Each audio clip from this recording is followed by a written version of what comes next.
Welcome to Future Talk. On today's program, we're going to look at the digital home of the future. How will the new electronics technology make our homes more functional, more secure, and able to provide us with better access to both information and entertainment? I have two guests. Rich Green is President and CEO of Rich Green, Inc., which designs high-end audiovisual systems for clients such as Steve Jobs, Larry Ellison, Gordon Getty, Rush Limbaugh, and many others. It's been voted one of the top 100 design and installation firms in the country for the past 5 years. Matt DiMaria is Executive Vice President and General Manager of the Roxio Products Group of Sonic Solutions, which is one of the leading providers of digital entertainment to the home.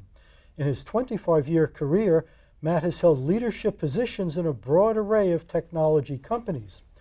We'll start our discussion shortly, but first, Future Talk recently went to the Connections Conference in Santa Clara. Put on by Parks Associates, the Connections Conference is one of the top annual events for showcasing digital home technologies. I interviewed Jim Hunter, Chief Technology Officer for a company called For Home, on what his company does. So let's go ahead and roll that tape.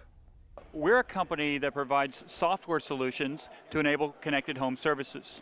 Now, connected home services are basically those services that a service provider or a utility or even a company selling products to the retail can sell to the homeowner that will enable them to have remote monitoring of their home or home control remotely from anywhere in the world. What sort of things would you control or monitor? Well, that's a great question. You would monitor things like IP cameras, being able to remotely see before you enter a home who's in the home, as well as to check on maybe your son when you're on the road, as well as control. Great products are available. For example, Ingersoll Rand has a Schlage line of products, door locks, where you can remotely allow access into your home from anywhere in the world using something as simple as a mobile device. So there would be an iPhone app that would enable you to control the system? There is an iPhone app that enables you to control the system, but not just the iPhone app. Any basically glass that you can hold in your hand, from a PC to a TV to a tablet, all of them become pieces of technology the customer can interact with their connected home with. So let's say you went on a trip and you remember that you forgot to lock the front door, so you could then lock it remotely? That's a great example. You can lock it remotely. You can unlock it remotely as well. So, for example, your friend calls and says, hey, I need to get in to feed your dogs. You forgot to leave it unlocked. You can also buzz them in and let them unlock it. Now, is this product already on the market? The platform that really what the software does has actually been in the marketplace for about 3 years. You don't know it's our product because we're a white label company. That means we actually sell our product and enable hardware companies to have the functionality without putting the For Home name anywhere in front of the customer. A great example is the different hardware that's available from different manufacturers. This is a great example of a product using something from Marvell called the Shiva plug. This is a game changer. This is a 1.2 gigahertz computer. It's a netbook that you plug in the wall and you can have services go into. We just announced a press release yesterday, actually, with this product working with our software as a connected home energy management product. Now, how do you actually control the devices? Do you do it on your PC? There's an application on the PC and you can program it that it turns on all the lights at a certain time every day and turns them all off at a certain time? So absolutely, that's one option. That's automation. Really what we're talking about is the consumer, and it's important to give the consumer choice. So they can do that as an option, but they can also use other devices. For example, we can use something like a key fob. And if I wanted to turn on the whole house, I can do that just by pressing one button. We have the lights come on. They can do it from their mobile device. So for example, if I wanted to be able to connect to my mobile device here, I can just launch an app on an iPhone, for example. And this app allows me to see my cameras. It enables me to control my devices, unlock the door we spoke of earlier. All of it basically at their convenience. So also using set-top boxes, a PC, it goes on. Everything's connected, and that's what we enable is the control and the usability of those connected devices. Now, how is the marketplace for this? Does it look like you're going to be able to convince the public that everybody just has to have something like this? It's a great question. What is that tipping point? How is this product getting into the market? You can actually probably cite about 6 different examples of how the connected home is coming about. One of it may be the pain point of solving the problem of I need to have a remote monitoring. I need to be able to see, who's in the house when I'm away, so that maybe I can watch in the babysitter or watch on my son or my puppy. That's an example of one of the use cases that could get you in. A completely different use case is smart energy. Being able to have devices automatically controlled, like you described, when the pricing of my electricity changes. So the different applications, the different functionalities that get it into the home enable that platform to go into place, and then you can build on top of that. Say the holidays come around and you want to control your holiday lights. That's another functionality that the consumer can say, oh, I can do that as well with this functionality. And that was Jim Hunter of 4Home describing some aspects of the digital home of the future. And now I'm talking to Rich Green of Rich Green Inc.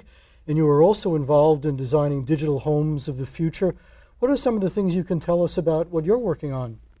Oh gosh, well, we're doing a lot of different kinds of projects right now. Some of them are very intensive audio video. I did some crazy stuff in the past, like for Jim Clark, automated his sailing yacht called Hyperion, which is a very famous sailing yacht. Required a lot of trips to Amsterdam, which was very civilized. But right now, our emphasis is in what I'm calling sustainable lifestyles, right? And we've gone from electronic lifestyles into sustainable lifestyles. And what does that mean? Well, that means that there are ways using electronics, smart, clever electronics in the home to help a family become more present with each other, to live a more sensible life, to consume less energy, and to still have a great sense of well-being.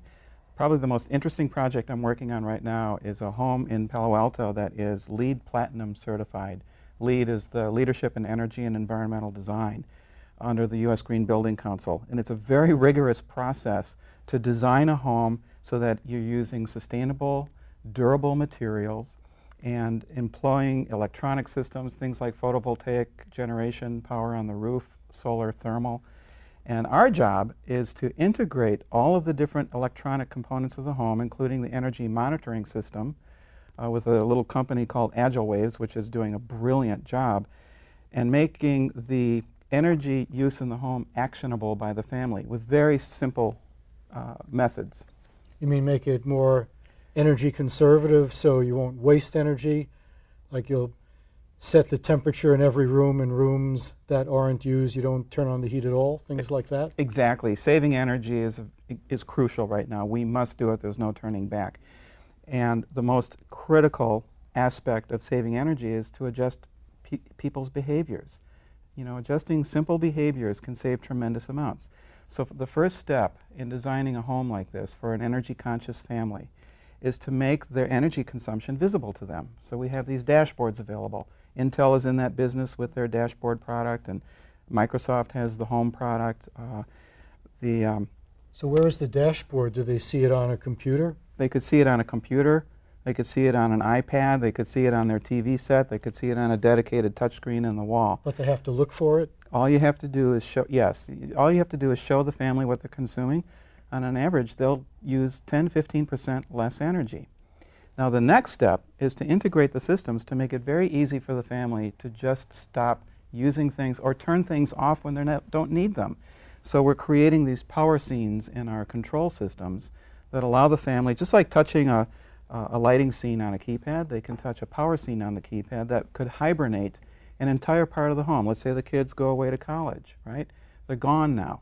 Well, we can close the drapes, turn down the thermostat, kill all the lights, and more importantly, absolutely turn off and kill the power to all the little widgets and electronic gadgets in the kids' rooms, like the PlayStation, the game console, the Apple TV, anything that's got a hard drive, turn off the power so there's no vampire power, as they call it, sucking power. Now you mentioned that this technology might make family members more present with each other. What do you mean by that? Well, beyond saving energy, the digital lifestyle is upon us, right? And so the family is already used to having mobile devices, very powerful mobile devices in the form of the Droid, the iPhone, etc., in their pocket. Now we have iPads scattered about, which are very powerful control interfaces. What turns me on is to take these technologies and help a family stay present with each other. Stay present with the ones you care about, your loved ones, even if it's at a distance. So mobility is a tremendous social presence technology.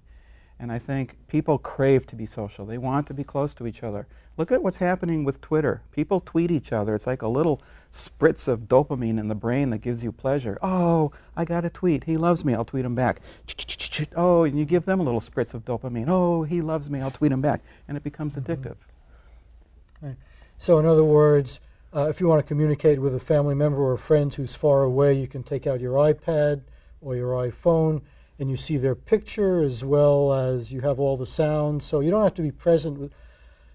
But does that really substitute for being physically present? You might say that, well, as long as I can see the person, it doesn't really matter how far away they are.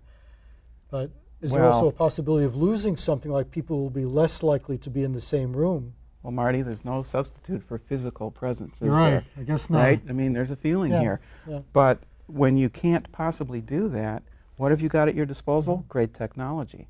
So if Dad's traveling in Tokyo right now, you can just hang with Dad using simple video conferencing or video chat technologies. One of the most exciting developments this year in digital home technology is the implementation of Skype, which is internet-based video conferencing for free on TV sets. Panasonic and LG introduced this in January. This is a profound change in how families can stay present with each other at home.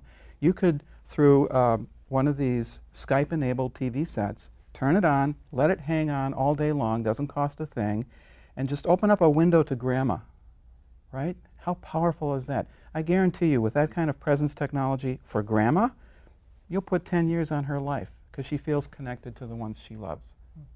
So this really can foster togetherness. It's sort of like it's erasing barriers of time and space. Now, is that going to affect the way we think? It gives us new capabilities. Will that change the kind of people we are? Will we feel more empathy for people just because we see them more? Absolutely. Absolutely. A lot of people are afraid of these presence technologies. They think that Facebook and Twitter will separate us, and I think just the opposite is happening. It keeps us very present. I still think we need to get together and, you know, crawl into the hot tub together, whatever. Let's have those intimate experiences as often as possible, but we're in such a far-flung, active society now that we can't always be physically present. So now, I understand there's another feature coming up in digital homes, and that is that your home will monitor your health. Absolutely. It'll be checking your vital signs all the time and transmitting that information to your doctor. Yeah, talk about presence. We're soon going to have tweeting toilets. Now, why would you want a tweeting toilet? Okay, the toilet's going to say, oh, I'm overflowing, something's broken. But more importantly, it can send critical medical information to your healthcare provider. So this world of digital home health is exploding, and we're going to see a huge implementation of this over the next couple of years. Big companies like Intel, HP, they're into this. What it means is there aren't enough healthcare facilities to take care of us as we all grow old. So we're going to need to age at home, and we want to do that with dignity.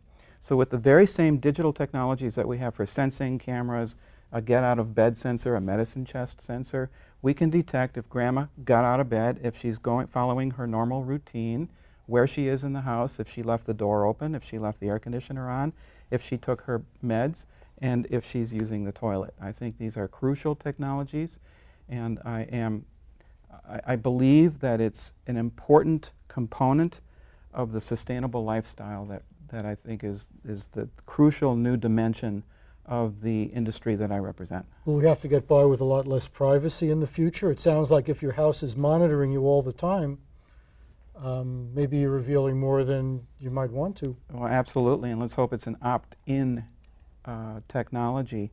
I'm actually scared about this, and one of the areas that I'm researching right now is in security and privacy. This is another exploding phenomenon. We've already seen the Facebook phenomenon where people are revealing information that they probably shouldn't to the public. But more importantly, these little digital devices, these widgets and sensors and cameras all over the house, well, they just sit on the network. That network can be hacked into. It can be probed. So it's very important to put a solid shell of security around the home with proper protection, and be careful with your passwords. blows my mind when some of my clients leave their passwords on Post-it notes next to the monitor of their computer. We have to watch the security extremely well. Now, this is a great discussion, but we do have to go on to the next segment of the program. We have some more video from the Connections Conference, and then we're going to come back and talk to Matt DiMaria about what we can look forward to in digital entertainment in the home. So let's go ahead and roll that tape. Steve Link is Associate Director of Business Development at Verizon Wireless. I asked him what new types of wireless devices we might expect to see in the next 5 years. I think the best answer to that is that you might not even know wireless is in them. So 5 years from now, we hope that a lot of devices will have wireless connectivity to improve the services that we're provided as consumers. That means you might not know it's there. So your washer and dryer could have a radio in it that when something goes bad, it communicates to the manufacturer and they then can send a support rep, or at least communicate to you that we're seeing something's happening. That's happening in cars. That's happening in other white goods like refrigerators, washer dryers, ovens. We'll also see then an interactive version of that where you might actually interact with a microwave oven and download a recipe and have the recipe information be put into the actual microwave and program it itself. So what do you think are some of the most exciting developments coming up that would be of most interest to consumers?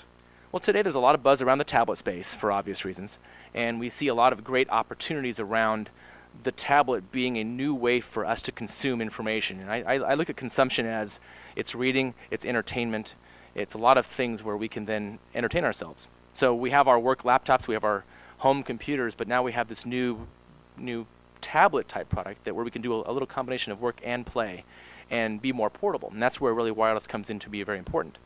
Tell me something about the culture of Verizon.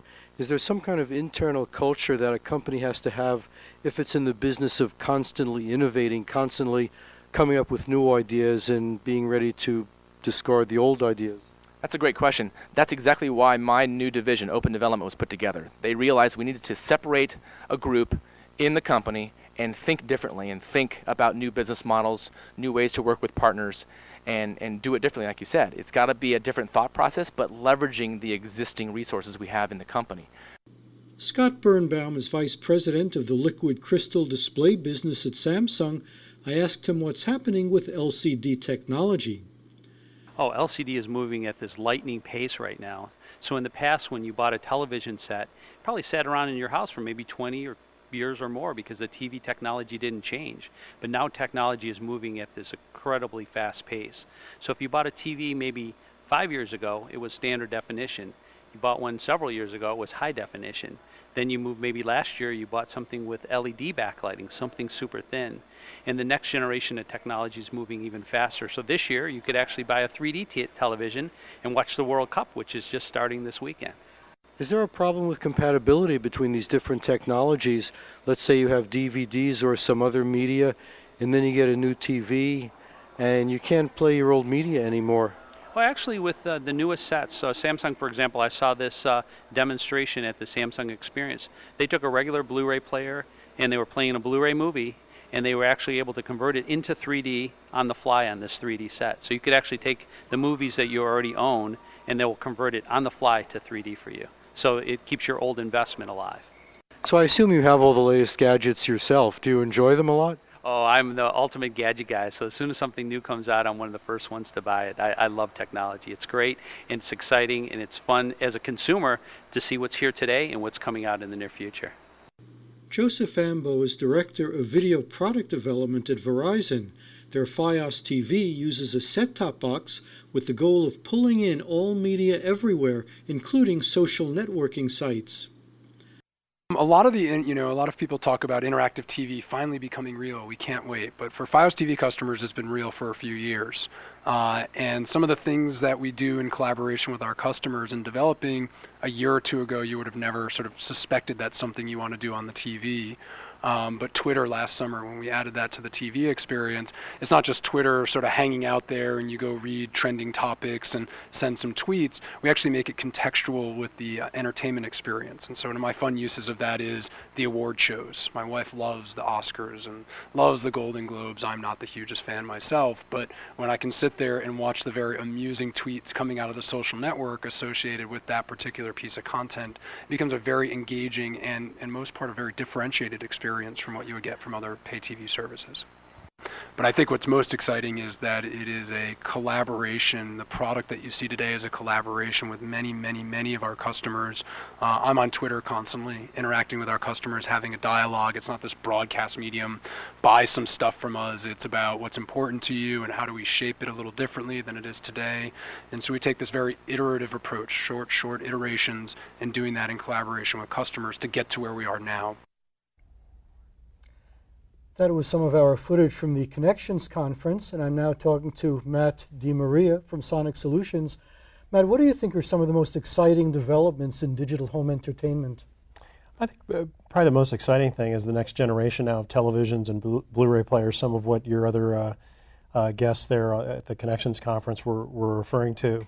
The ability for a consumer with the same ease that they change channels on a standard television today to be able to access vast libraries of content that previously they maybe had to make a run to the video store to pick up a DVD or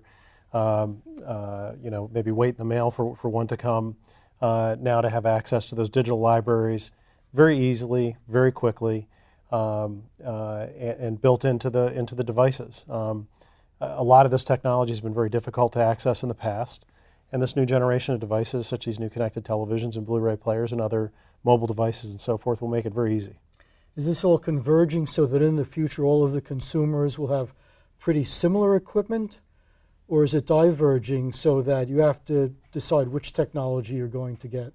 Well, the goal is going to be in part to capitalize on what the internet has done for information access and do the exact same thing for entertainment access. And so, for example, the ability to have your personal video collection today, you go out and buy a set of DVDs, you'd put them in a drawer in your home, and it's your collection. There's no question as to who owns them. When you want to watch one, you pick it up and you play it. Your next door neighbor doesn't know what it is. The person who you purchased it from doesn't know what you're watching at any given moment.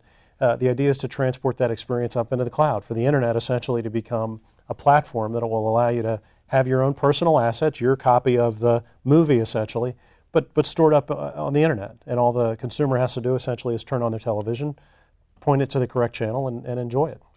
Is there such a thing as having too much entertainment available? And when do you have time to do any work?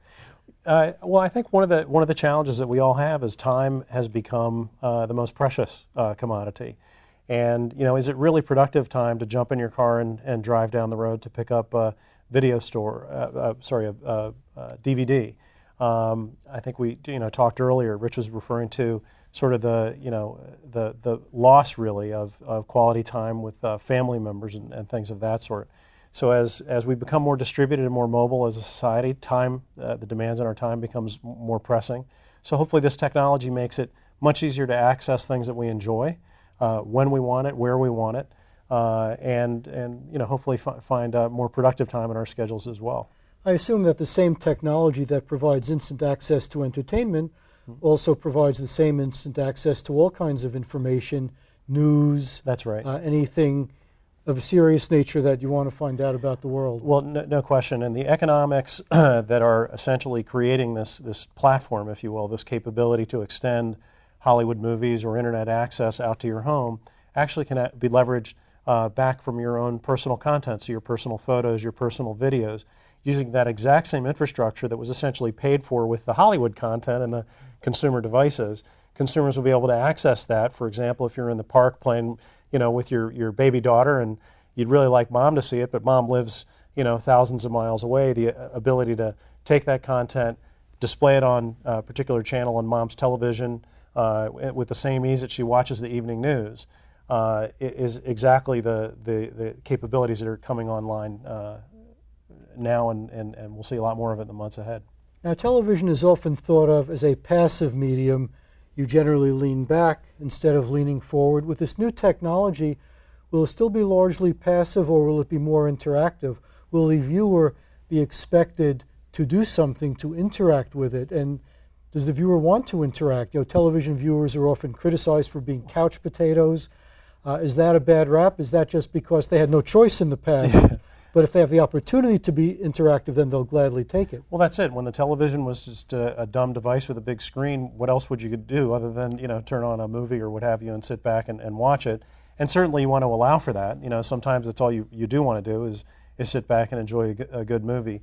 But as the devices become more intelligent and the endpoints become more pervasive into more and more people's homes, the ability to tap the social network and the ability to tap the video conferencing and other kind of interactive media, absolutely, it will become a much more immersive and mobile experience. You won't have to be in the living room doing it. You'll be able to do it in the park or in the car or on the airplane or wherever you happen to be. So I think we'll see a lot more interactivity and a much broader sort of palette or a variety of entertainment options. Is there a risk that we'll have such a wide variety to choose from that it'll be harder to focus or concentrate on any one thing in particular? Too many things pulling at you, demanding your attention, whereas if you're going to become an expert in some field, for example, it takes concentrated study and focus on just that one thing. I think there are times in your day when entertainment and relaxation is appropriate, and there's other times in your day where focus and attention is needed. And so I don't think we're talking about a panacea here that forever changes every aspect of our life. This new media, this connected home media, really addresses, hopefully, whatever you want to spend your time doing, you can do. And if that involves deep study in a focused area, the technology should facilitate that. If, on the other hand, you're a teenager and you're interested in keeping up with your friends and catching the latest social trends and so forth, the technology should enable that. So I don't think there's anything inherent necessarily to the technology that will dictate to us that we all become sort of fans of short attention span theater per se, but definitely we'll have a lot more choices to make. Okay. I just got the 1 minute signal, so we're just about out of time, so we are going to have to wrap. It's been a great discussion, and I'm looking forward to seeing more of this digital functionality, not only entertainment, but also where your home is almost like a living thing. It can take care of you when you're sick. Maybe it'll cook for you, clean your house. I think we're just beginning to see all these possibilities. And I'd like to thank my two guests, Rich Green and Matt DiMaria. Thank you very much for being here. And thank you for watching. This is Marty Wasserman. Be sure to visit our website, www.futuretalk.net. For Future Talk, we'll see you next time.